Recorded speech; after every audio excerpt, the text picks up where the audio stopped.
The Premier League is back. Arsenal are heading this weekend to Craven Cottage to face Fulham in what has been an awkward fixture in the past. We're going to take a look at the possible lineup, what we're going to need to do to win the game, and the opposition. We're then going to continue our discussion from the last podcast around the possible renovation of the Emirates. What do Arsenal need to do to keep up with our rivals in terms of their stadium? Finally, we're going to look at the hot topic of playing league games in foreign countries. La Liga and Serie A have already started to do so. So will the Premier League follow? And what could this mean for fans? All of this is to come on episode 22 of Red Lines and Half Spaces.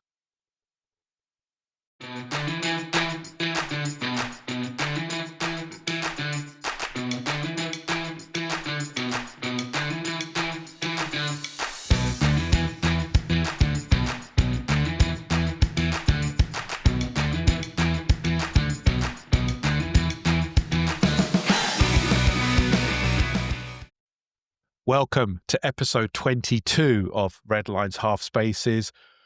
We're getting near to the end of the international window. I think most of the games have been played, and we're looking forward now to the Premier League coming back. But here's something else we're looking forward to, as always, is my lovely co-host Joe. Now that one, you can't deny, was top-notch, was it, Joe? They're getting better and better, yeah, I have to say, after the debacle that we had a few weeks ago. The debacle, it was a minor blip. Minor blip, my friend, minor blip. The improvement is, well, tenfold now. I'm very impressed with your work. Outstanding. Don't worry, I'll keep it going. You know, it's going to be like us. It's going to be like a fine wine aging, and I'm going to elevate myself. A more age, though, yeah. Just remember that. Some aren't as old as others. Oh, ouch. Right. Hit me right there, Joe. But how are you doing? I'm very well, mate. Been quite a busy week at work. House stuff still ongoing, still give me nightmares. No, do you know what?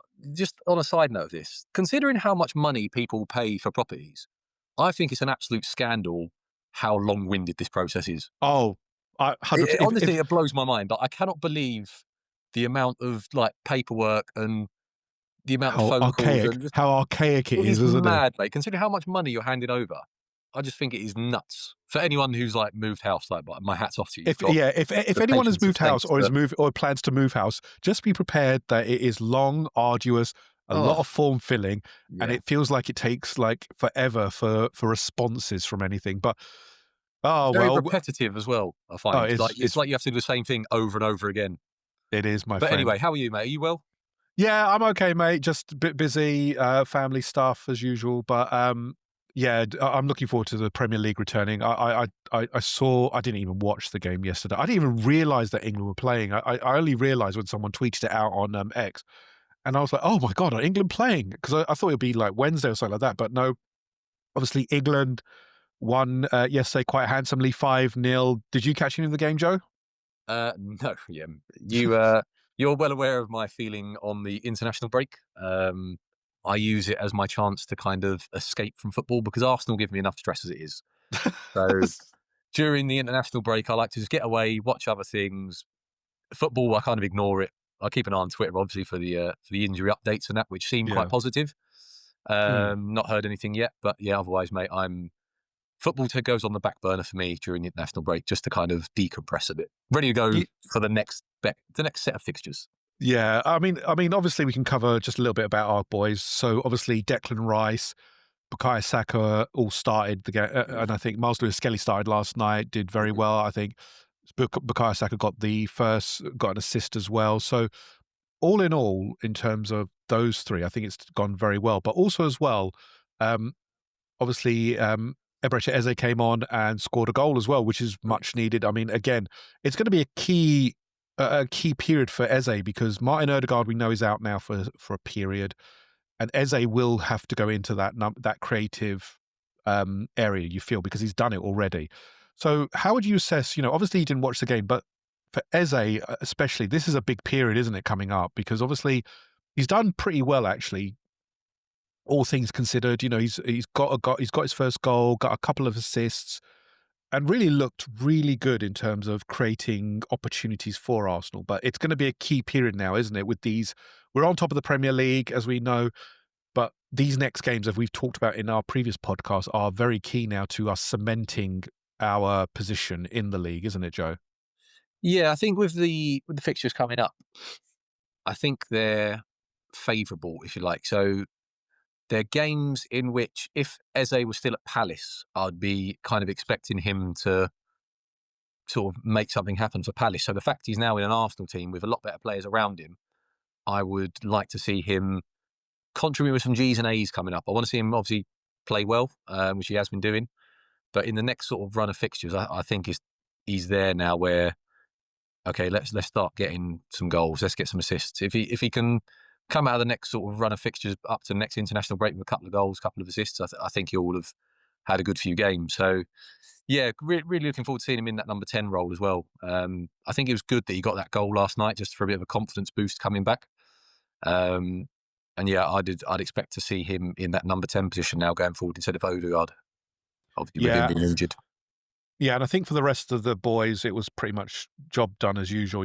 We obviously Miles Lewis Skelly's a little bit.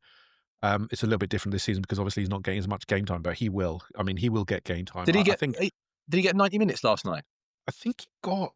Let me have I a know look. Saka and Rice came off on the half-hour mark, which is good. Which is very good for us, isn't it? But equally, I think if MLS did get 90 minutes, that's a good thing for me. I think he needs the I think he minutes. did. I think he did get. He got a good couple. Let me just. I mean, again, I'm admitting here that I didn't watch the game. Let me just have a look at it. I'm sure you're So not the only Arsenal fan who tuned out of international football this weekend. Don't worry about it. yeah, so he got the full 90 actually. So Yeah, so that's good. I that's think good for him. Miles could do with 90 minutes, obviously, given the lack of minutes he's had for us recently. So Yeah. that's good. Declan Rice and Saka, obviously, hour each and off. That's ideal, really. Sounds good. That's as good as you're going to get because they're two key players, aren't they? Yeah, Regardless of our personal feelings for England, they are the two of the main men, aren't they? Along with Kane, probably Pickford. I don't think anyone else other than those two are as key, are they? Really? It's no, no, I mean, Declan Rice is, well, he just Mr. Consistent, isn't he? And Saka, I think, over the last sort of 18 months, obviously his injury aside, I think you could probably argue he's been one of England's best players. yeah, So no, they're both pivotal to Arsenal. They're both pivotal to England. So yeah, good to see Tuchel with a little bit of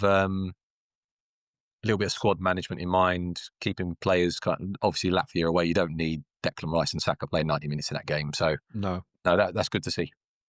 Yeah, so obviously, hopefully, come back with a clean bill of health. We're waiting on our other players to come back as well. We're hoping, fingers crossed, there's no concerns. Obviously, as well, I don't know if you saw it. Gabriel Martinelli scored as well for Brazil. Did, Looked very yes. good. Yeah, good little finish. Good Playing little centrally finish. as well, I think. Well, he's rotated. This is what I liked. He rotated with Vinicius Junior in either being left wing or up front. I quite like that, and I think him and Gyökeres, I thought they would do that a bit more, rotate a little bit too, because Gyökeres likes to drift out to the left, doesn't he? So hopefully that's a little bit more of a prelude to Martinelli. We already know is a good player. It's just that he's not, I keep saying he's not platformed correctly, isn't it, Joe, really? Yeah, I mean, I think it's a bit of both. Like Martinelli, I think has had confidence issues recently. Obviously, we've seen kind of at the start of this season, wasn't doing a lot, but then he's had a little run of games in the Champions League, obviously Man City, where he pops up with important goals for us. So that's really promising. And obviously now going away with Brazil, getting a goal again. Hopefully that all just is confidence building for him. I totally agree. I think we can support him better than we have done and play him in a more sort of Martinelli friendly like role. But I think you could say it's a 50-50 split. I think sort of as a team we need to do more. But I think Martinelli would probably admit he needs to do more, be a bit more confident. And it seems like with the goals recently, that confidence is slowly returning, which can only benefit us. Yeah, I think that's great. So, Joe, let's shift gears a little bit. We've talked about the internationals as much as we can do because, again, we haven't watched any of them, and nor do we want to. Marino did get another couple, though, the goal machine. Oh, yes, of course. Let's talk Don't about forget that. Mikel Marino, the absolute How goal does he machine. do this? How is this? Right. I messaged a couple of people last night. I am so confused by Mikel Marino. He looks like he's going to be the top scorer at the World Cup next season based off form, pretty much, isn't it? he's scoring goals for fun for Spain, and Spain will probably be one of the favourites. But he look. How is it that we can't platform this guy properly to do it for us? I mean, he did get the crucial goal against Newcastle, obviously the first one that brought us back. But generally, he doesn't look as good as he does for Spain, does he? With Arsenal, No, I mean, I would have to actually sit and watch some Spain games to see how they like play him and what kind of role he's fulfilling in that team. Because the only sort of thing I see of it is sort of Twitter as the games are going on, and every yeah. sort of international break, it seems like, oh, Marino's got another two, Marino's got a hat trick, oh, Marino scored again. It's wild what he's doing. So no, I mean, if we can, oh, like we said, he scored a really important goal for us at Newcastle. Scored some big goals for us last year, obviously, when he was sort of up front and Havertz was out. So he can do it. We know what he's capable of. He's done it for us. He's doing it consistently for Spain. So again, this is a player who we consider sort of a backup option. So to have that as one of your backup players is, I mean, it just shows the strength and depth of the squad we have. So here's my question, Joe. He's not a defensive midfielder. I don't think he is. I can't see that he's physical enough or does the job well enough in the defensive midfield. I think he's more of a box crasher in terms of he's almost a Declan Rice, but going forward, he's more of he's a goal threat, isn't he? Whereas Declan Rice will get you up the field better, transition you better. But Marino coming in late into the box is what you want, really, isn't it? If we were playing that way, I don't think we do play that way very well because we're kind of slow build up, slow build up, slow build up, pass, cross into the Mhm. box and hope for the best, isn't it? And then play for set Yeah, pieces at the moment. I didn't see his first goal, but I saw his second one was a header where he kind of just sort of drifted into the box a bit later than everyone else, and it was Yeah. a phenomenal header.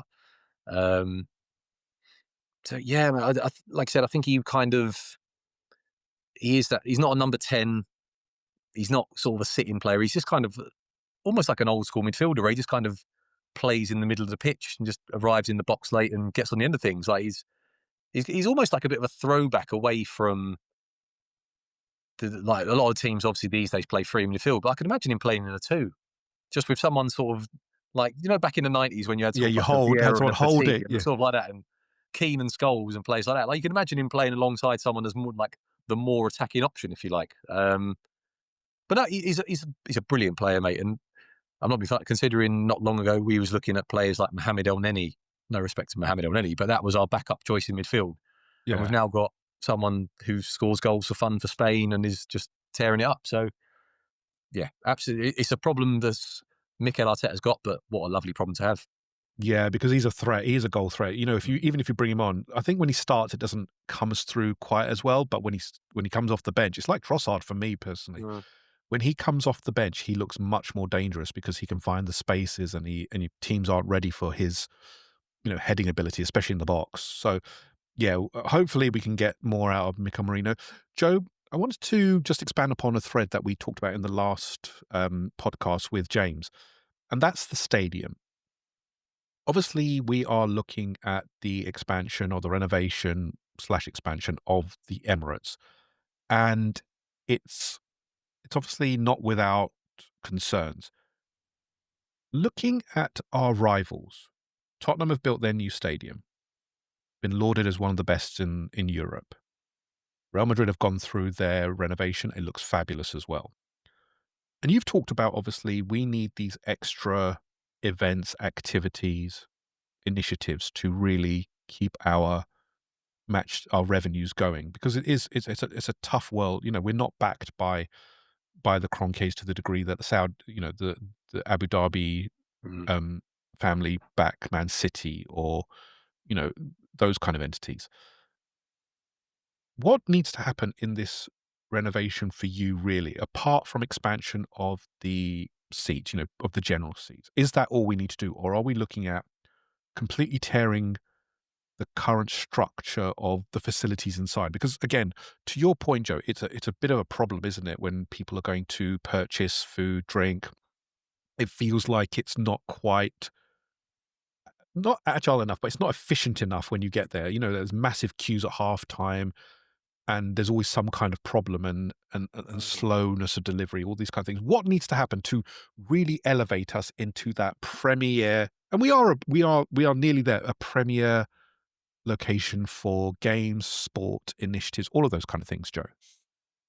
Yeah, like we said in the last podcast, mate, I think it is a lot of it is about making the Emirates more kind of sort of friendly for sort of fans and hopefully potentially along the way people who attend music concerts and other things that Arsenal will put on there if they kind of get their way with what's happening. But I think, like we kind of touched on, at the moment it seems almost quite dated. I know it's only 20 years old, but the world at the moment and sort of the way things are developing is moving on at such a speed that something that was built 20 years ago now seems ancient because technology and all this sort of stuff's moved on so quickly. You just have to look at Spurs' ground and the SoFi Stadium. Like,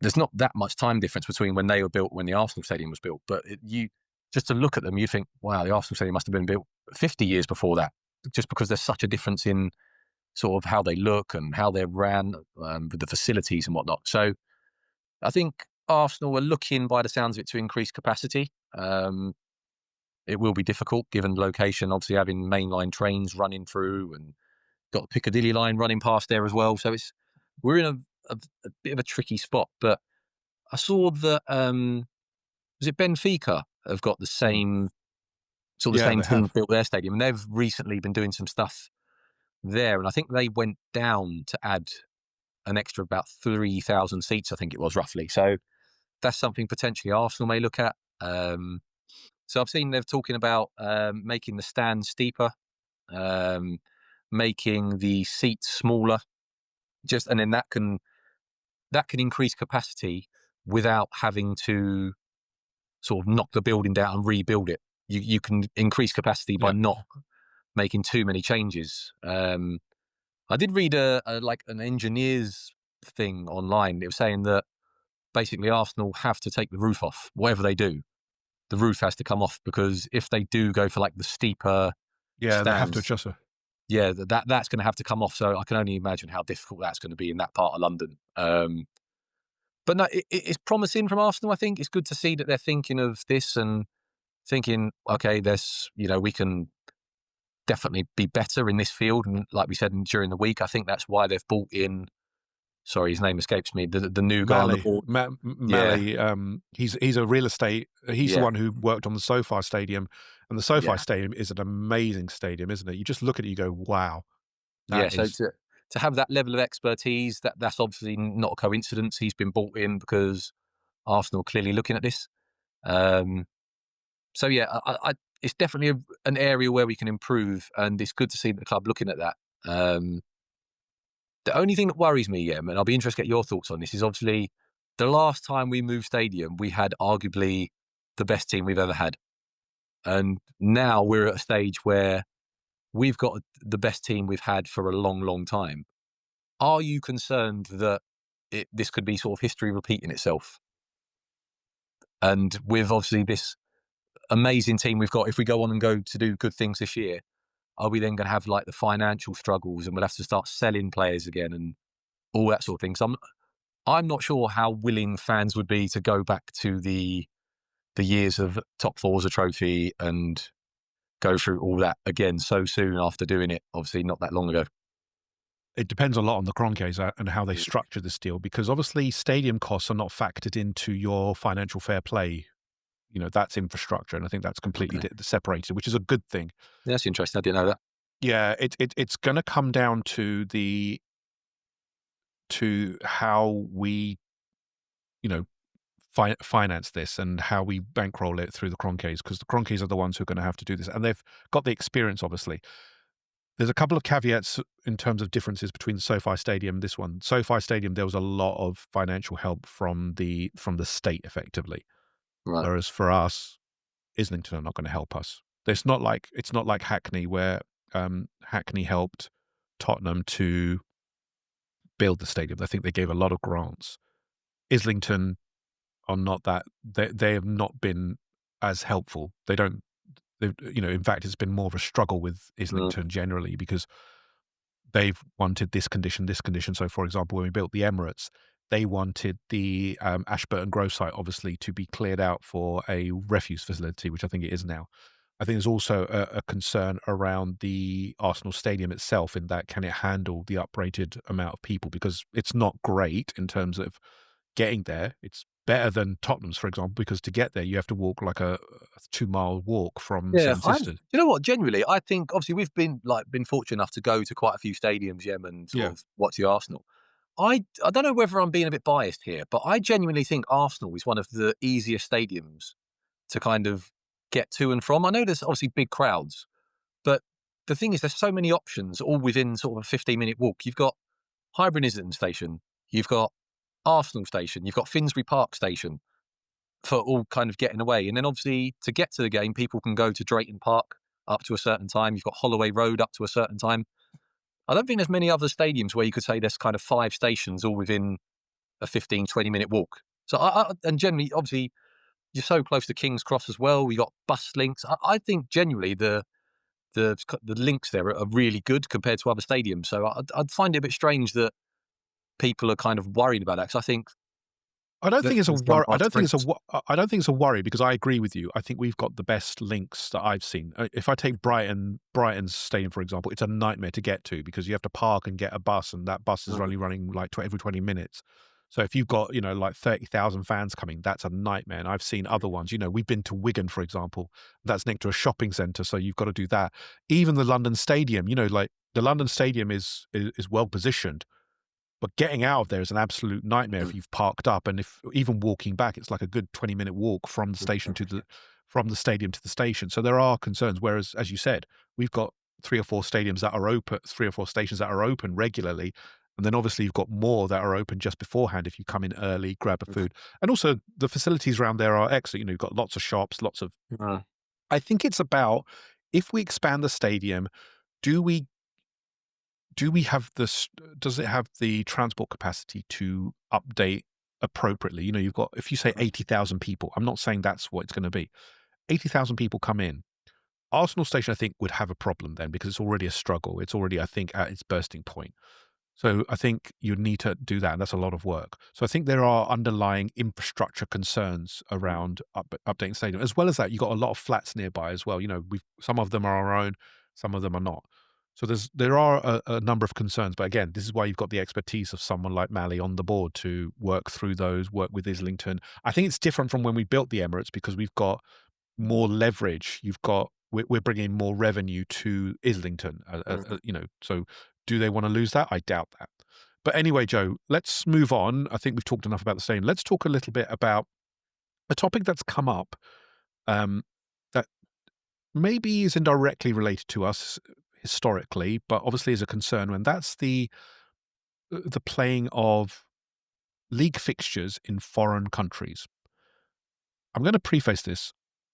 Our international fans are some of the best fans around. They're dedicated. They wake up at God knows ungodly hours to watch the team and support them as vociferously as local fans. I've always said this.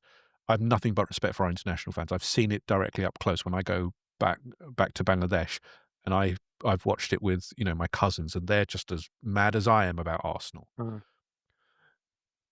But I do have concerns about the plans that have coming. So what's happened? So if you're not familiar, the La Liga and Serie A are going to be playing 2 fixtures in outside of their league country of origin. So the La Liga game will be taking place in Miami, and the Serie A game will be taking place in Australia.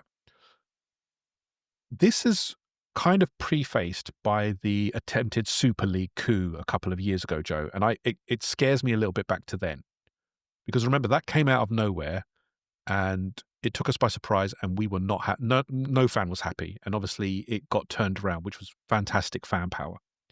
But I find this is a little bit more of an insidious attempt to get to the Super League format by saying, "Hey, look, this has worked for La Liga, and we've got this now. We Australia and all this, and we let's start putting more games out there." How are you feeling about this and this kind of attempt to take games outside of the league, and especially if we get to the Premier League games, do you see it happening? And if so, what kind of effect that has on not only the fan base in the country, but the league structure as a whole? Because I think it's going to be a real problem for travel, you know, money is obviously the main driver for this, but I have Mm. concerns about travel, player welfare, fan welfare as well, because you're going to have fans who want to go out there, and that's expensive. It's already expensive to go to a football game, isn't it, Joe? Yeah, that I think you're right to say obviously it's a bit of a concern. Um, my biggest worry is how many clubs now have sort of American owners. Um, Obviously, for decisions to go through, it's 14 out of the 20, isn't it? I think clubs need to agree, Yeah. and I'm pretty sure that we are close to, if not above, 14 American owners in the Premier League. So if they wanted to, I think they would be in a quite a strong position to make it happen. But I think what we saw from the fans when it came to the Super League is that fans won't have it. I think for the most part, fans are quite flexible. Um, if they see something that's going to benefit the club, I think a lot of us would kind of maybe begrudgingly accept why it's happening. But I think when it comes to this, I can't see anyone being happy with this. And I think you'd see similar levels of protest if they did try and move a Premier League game. By all means, go and play your friendlies, go on your pre-season tours. If you want to play a couple of friendlies at the end of a season when there's no internationals on, by all means, go and kind of give the fans a chance to see the Arsenal in.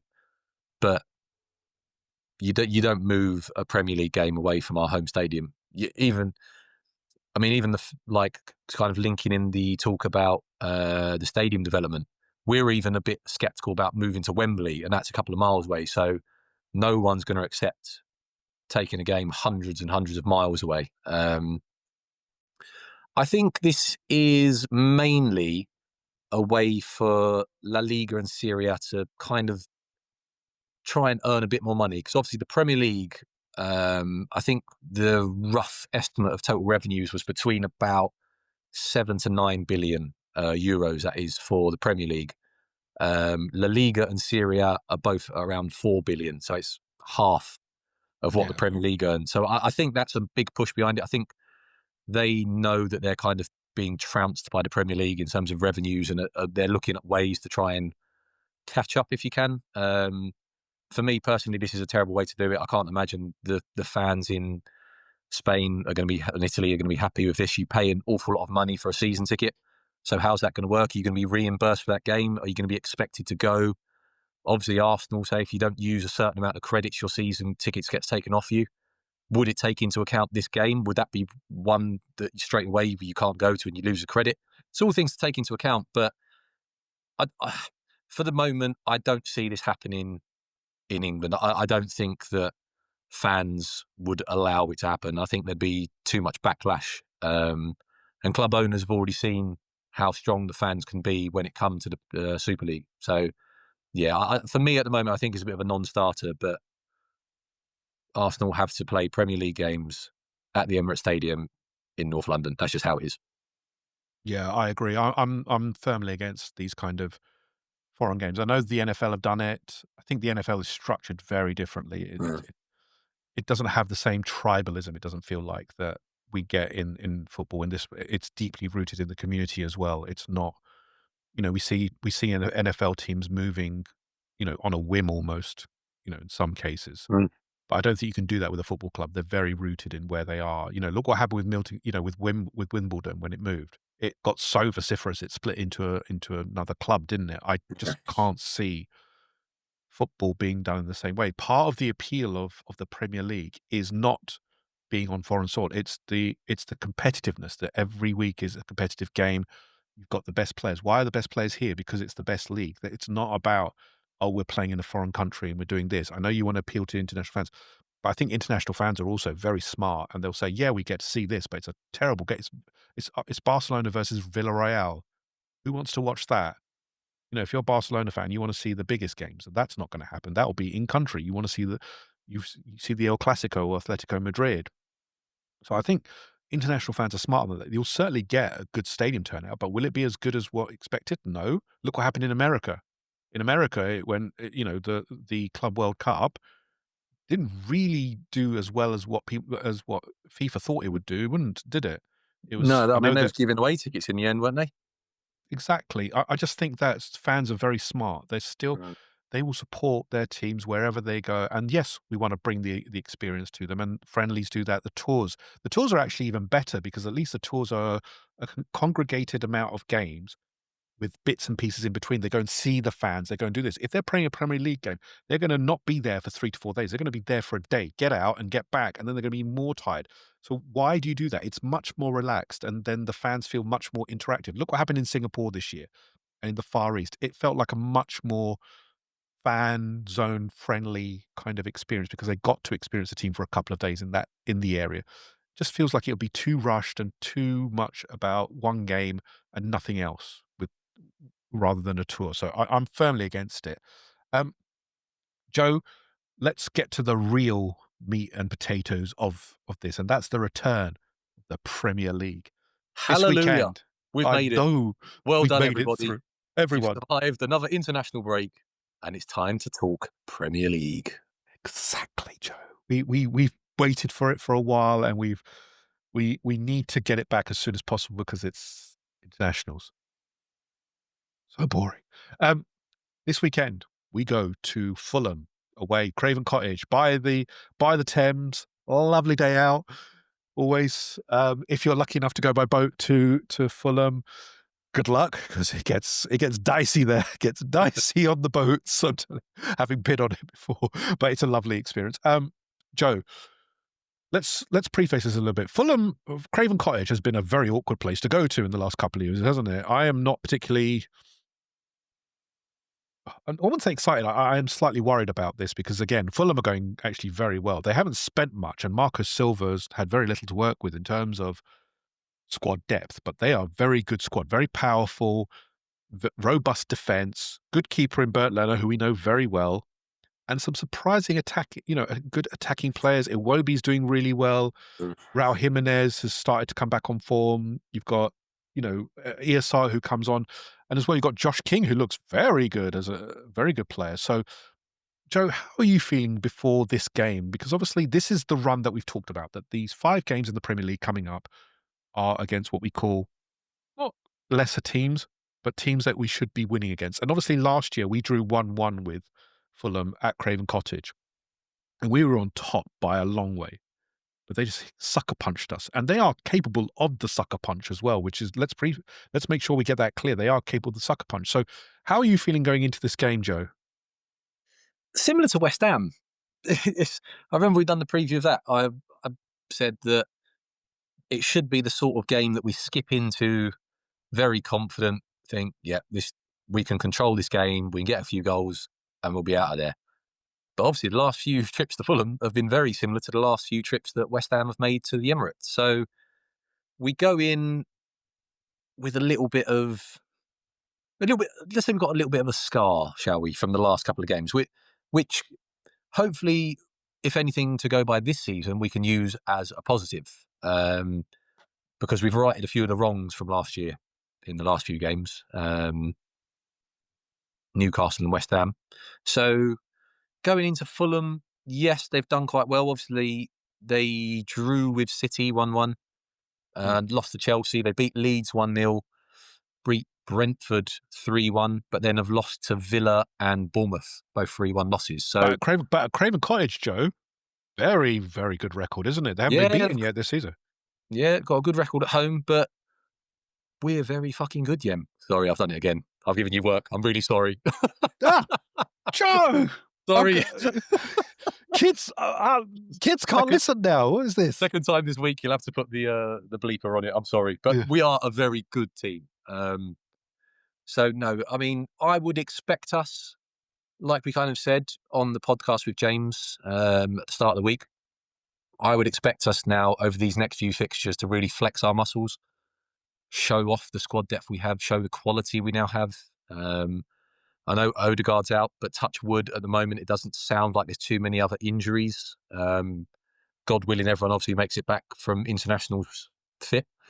And I think we can go into Fulham confident, mate. We're not overconfident, but I think we can go into that game thinking this is a game we should be winning. And if we want to win a Premier League, we have to go there and get 3 points. It's as simple as that, no matter how good Fulham's home form is.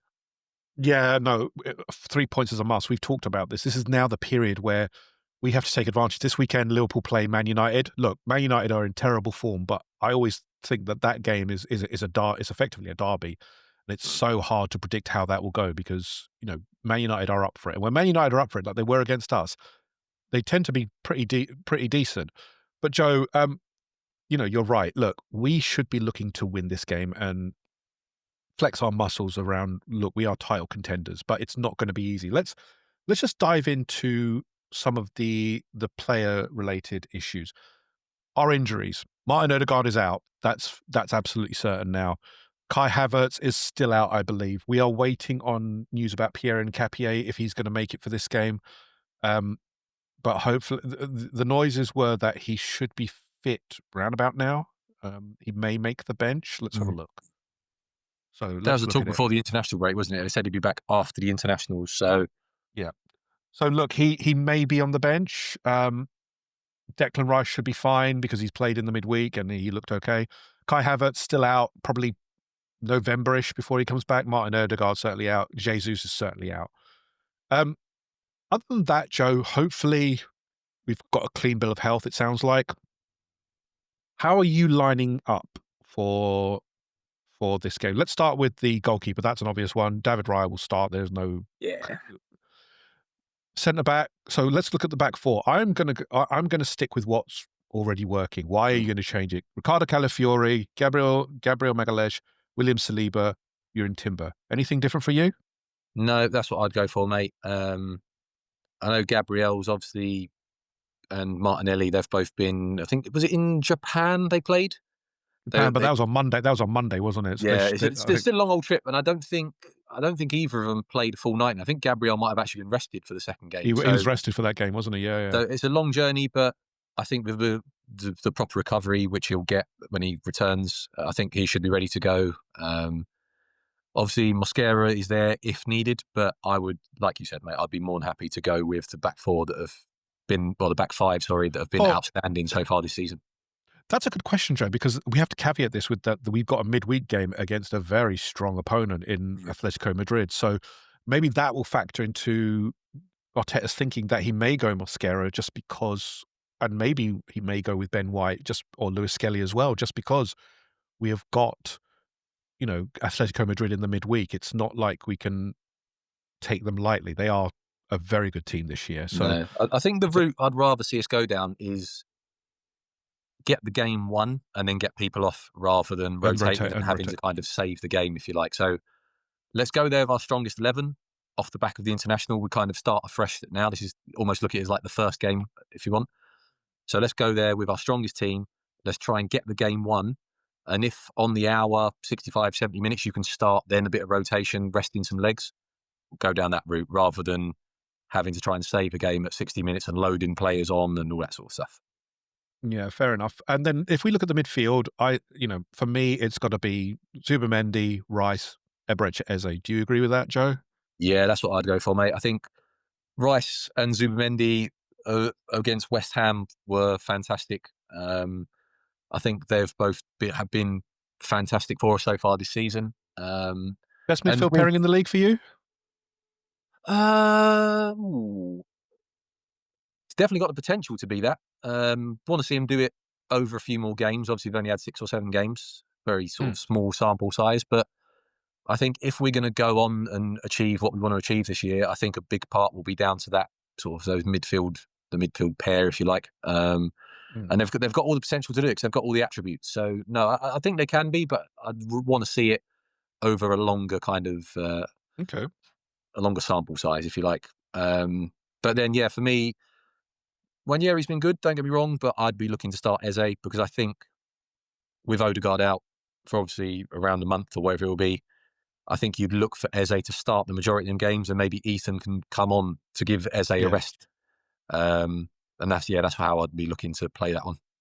Yeah, big, as we said at the outset, big onus on Eze now to really cement that place and actually compete with Martin Odegaard to say, look, you ain't got it easy, but mate, I'm here and I can deliver as well. Up front, this is where it's going to get interesting because Victor Gyökeres will start up front. Bukayo Saka will start at right wing. That I don't think there's any doubt of that. I get the feeling, and I hate Say to his say name, this, Yem. Say his name. Leo Trossard will start at the left wing because he's done it for the last couple of games, and Scored Arteta for seems to Belgium have. again, though, didn't he? I saw he scored a goal this week But he on the doesn't score internationals. when he starts for us. I don't get it. And I'd rather have Martinelli, but it doesn't seem that way. I think it's going to be Trossard, isn't it? I think it will be just because I think Mikel may use the travel sort of excuse of coming back from Japan. I think that might be the reason he says that he's going to play Trossard. But like you, mate, and we've said it before, Martinelli's been in good form. He's looked confident, and I would like to see the front three of Saka, Gyökeres, Martinelli, because I just think that's more dynamic and puts a bit more fear into the opposition, I think. But yeah, if Trossard starts, I think you know what you're sort of going to get. Unfortunately, if he comes off the bench, you know he's going to score. So let's wait and see. Let's wait and see. In terms of Fulham, I'm looking at the Premier League injuries. They've got a few injuries. So Sasa Lukic not is going to be out. Raul Jimenez potentially out as well. Kenny Tete out, and then Rodrigo Muniz is potentially out. Might come back. They're still going to be a formidable team, aren't they? I'm still expecting a pretty good contest from Fulham because Marco Silva's done really well with them, and I think that's his level, isn't it? I think this is where he will get the most benefit out of teams. He's not necessarily. I think at a bigger club he struggles, but I think this is his level, isn't it, Joe? Yeah, I mean he's done a really good job at Fulham, hasn't he? To be fair, I think the Nottingham Forest owner could look at Fulham and maybe see that if you give a good manager, a bit of time, what he can do for you. So yeah, they've done well. I mean, I know you said their home form's been quite good, but I don't think they've really played. Who they had at home? Is it Leeds? Man United, they've had Man Leeds, United. Brentford, was it?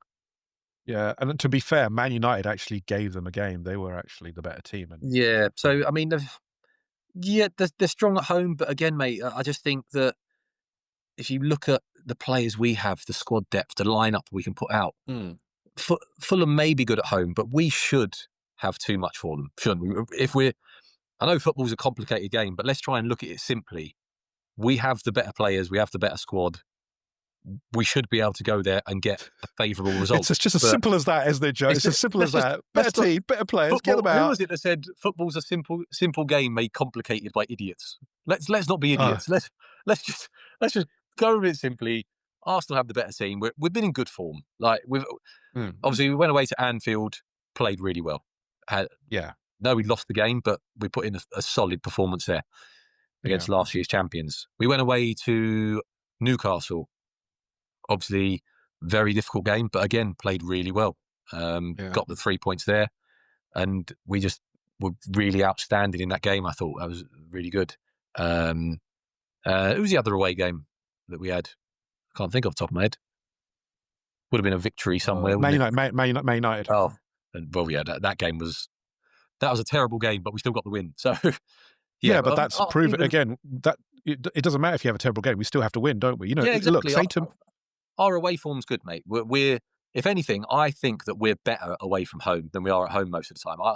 When we go away to places, I feel more confident about wins than when we're at home. I don't know if it's because I like obviously sitting in the stadium, you sort of get the nerves and whatnot, and you sort of quite heavily emotionally invested in it. But I don't know why. I just think our kind of style of play, if you like, it suits us going away because other teams, obviously, when they're at home, feel that they have to come out a little bit more. And when teams do that against us, I'd like to say more often than not, we can come out on top and sort of get the result we want. So no, yeah, going away to Fulham, I'm cautiously optimistic, shall we say? Okay, I like it. Cautiously optimistic. So let's roll this into our next section, which I'm going to hand over to you, Joe, which is the Predictors game. We are back. The good We are old. back. Obviously, we missed the last set of fixtures due to family commitments and whatnot. I just being on my part being lazy and not giving you my predictions well ahead of time because I was. I mean, funny enough, yeah, I didn't send them to you, but I got every single score and result correct. Did you? I know I didn't so send did you, I. but Amazing. unbelievable, mate. Do you know I think what? we got about 90 points each last week. So well done. I think we're going to have to discount the last round, aren't we? Yeah, Really, from last the round we'll say it was null and void. But no, yeah. into this week, and we are kicking off with Nottingham Forest at home to Chelsea. I can't say anything else about Chelsea win because I think Ange is pretty much on the chopping block already, isn't it? The noises are there. When the noises start, Joe, it pretty much nets out, doesn't it? It's very rare that I don't think he survives. I think we're going to see the return of anti-woke football shortly with Sean Dyche. I think Chelsea will win this. I think they're going to win this 3-1. 3-1. Yeah, I can see that. 3-1 Chelsea. Okay, I'm going to go. I think Chelsea played really well last time out against Liverpool. It's whether they can continue that. They can really sort of put in good performances in these big games, but it's whether they can show the same kind of motivation when you play these In the kind of small, the lesser fixtures, if you like. I think in this one they will. I'm going to go for a 2-0 to Chelsea for okay. me. Next one, bit of a this is an exciting game actually. Burnley against Leeds. It's going to be a scrap, isn't it? It's going to be a 90s throwback. This one, I reckon. Yeah, Leeds surprised me a little bit. They're not too bad actually. I think they've got a little bit more quality than Burnley. I think Burnley are they're pretty much the favourites to go down with Wolves. I think at the moment. I'm going to go with the Leeds 2-1 win. 2-1 Leeds. Back to Yeah, my old scoreline. Back to my old scoreline. it only took us one result to get there. I was surprised you didn't go for No, Chelsea 2-1, but I was tempted. I was really tempted. yeah, I think Burnley and Leeds, they've had similar starts. I think Leeds have got a bit more credit 'cause obviously they've had the win against Wolves, got a good draw against Mm, Bournemouth. Played all right against Spurs for about an hour, but I think then the legs just kind of yeah. legs told. But yeah, I think Leeds will win. I'm going to go for. I think Burnley will score because they're at home. Annoying. I'm agreeing with you, yeah. I'm going to go for a 2-1 Leeds. I No. think that's a good guess. There. Brighton at home to Newcastle. I think Brighton are going to win this. Actually, I think Brighton are one of these teams who do well against the Newcastle types. They're equally as fast. They're equally as aggressive. I'm going to go with a. Actually, I might go with a draw actually on this one because I think that it's got potential for it. I'm going to go with a 1-1. 1-1. Yeah. Well, again, I think they're pretty close in the table. I think they're having similar seasons. Yeah. I think a draw. I'm going draw as well, but I think this could be a 2-2. Okay. I think there'll be a few goals. So I'm going to have a 2-2 draw. Okay. Next one, Sunderland against Wolves. Sunderland are at home. Yeah, I think Sunderland will win this. I think Mhm. Sunderland do very well at the Stadium and Light. I think Wolves are looking really bad at the moment. I think they're really struggling to get any form at all. None of their players seem to be hitting any kind of form individually. I think Sunderland will win this 1-0. It's exactly what I was going to say, but I'm not copying you again. So you're going 1-0. I think, yeah, similar to you, mate. I think this has got Sunderland win on it. So I'm going to use your favourite result and go for a 2-1 to Sunderland. Okay. Okay. Palace at home to Bournemouth. That'll be a good game. That'll be a very good game because they're both very good teams. But I think Palace will edge this one out. I think Palace are a very good team. I think Mm. we were rooting for Everton in the last game to get a goal against them suggests how good they are in terms of their threat to the top teams at the moment. I think Crystal Palace will win this 2-1. 2-1. I'm going to go opposite, and I'm going to go for a Bournemouth win. Um, Ooh. I think Ooh. Palace may have had a bit of a confidence knock, obviously losing it to Everton last time out. And I think Semenyo is just in unbelievable form. He's looking so good. So I'm going to go for the reverse of your prediction. That's going to be a 2-1 win for Bournemouth. Okay, okay, interesting. Man City at home to Everton. If this was at Everton's ground, I would have said it will be a much tougher contest. Being at the Etihad, I think Man City will trounce them because I just think that Everton are showing very good home form, but away from home they look really. They don't look the same team for some reason. I think it's just the crowd gets behind them, and I think it's just a different energy. I think Man City will win this with an Erling Haaland hat trick, and I hate that robot keeps going. 3-0. 3-0 and a Haaland hat trick. Tell you what, if Yeah. Haaland gets a hat trick, I'll give you a bonus point. How about Yay. that? Come on, you're a robot. Get your programming sorted and get me a point. I'm going to go for a City 3-1. I think Everton might nick a goal. But then again, where from? Mind you, they're scoring a few goals. They beat Brighton 2-0, beat Wolves 3-2. So they are I scoring just don't. goals. I don't know where I it's going to think come they'll from, be. but I fancy him to get a goal. So I think they'll be overwhelmed before they even try to get a goal because City will just blow them away in the first few yeah, minutes. yeah, I'm going to go 3-1. I think it'll be a Okay. City win. Fulham playing the mighty Arsenal. I already know what result you're going for here. No, I'm not actually. Don't No? you guess what I'm trying to I just do. nailed on one of your favourite scorelines again. No, because I've got confidence in the lads, and I think Victor Gyökeres is going to get something here for us. He's going to Okay. come good. I'm going with a 3-1 Arsenal. 3-1. See, how do you like that? How do you Wow. like that? Boom, You've boom. moved away from your usual. I'm slightly concerned. You're going to go 2-1. You're going to go 2-1, aren't you? No, I'm going to. I like I said, I always prefer us away from home. I just think it's almost like we're more suited to playing away. So I'm going to go for a 0-2. I think we can. I think we can keep a clean sheet and nick a couple of goals. So okay. On to the Sunday fixtures. First one is Tottenham against Aston Villa. Villa have had a bit of a revival, but I don't think it's enough. I think Tottenham are going to win this. I think it's going to be a 2-1 to Tottenham. I hate that. We're back. We're back. And Watkins is out, isn't he, as well? He got injured, didn't he?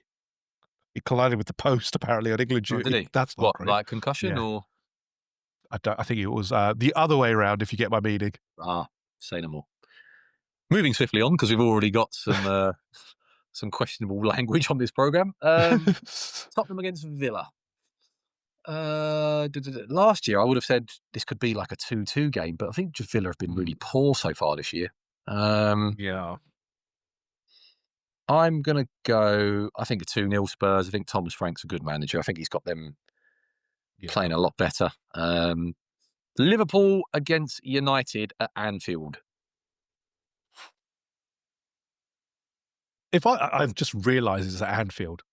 So if it would have been the other way around, I would have said, Man United might have a chance. Man United got no chance in this one. I think Liverpool are going to be steaming. Slot's that head of his is going to be steaming like when FK has is fuming at a game. It's literally, you could see the steam coming off his head. I think Slot's going to be the same at the moment. FK, we love you again. Thank you for the lovely tweet out. Just prefacing it, love you to bits.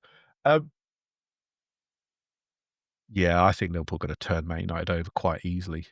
Harry Maguire is going to start at the centre of that back three and get absolutely turned over in 2 minutes by Isak.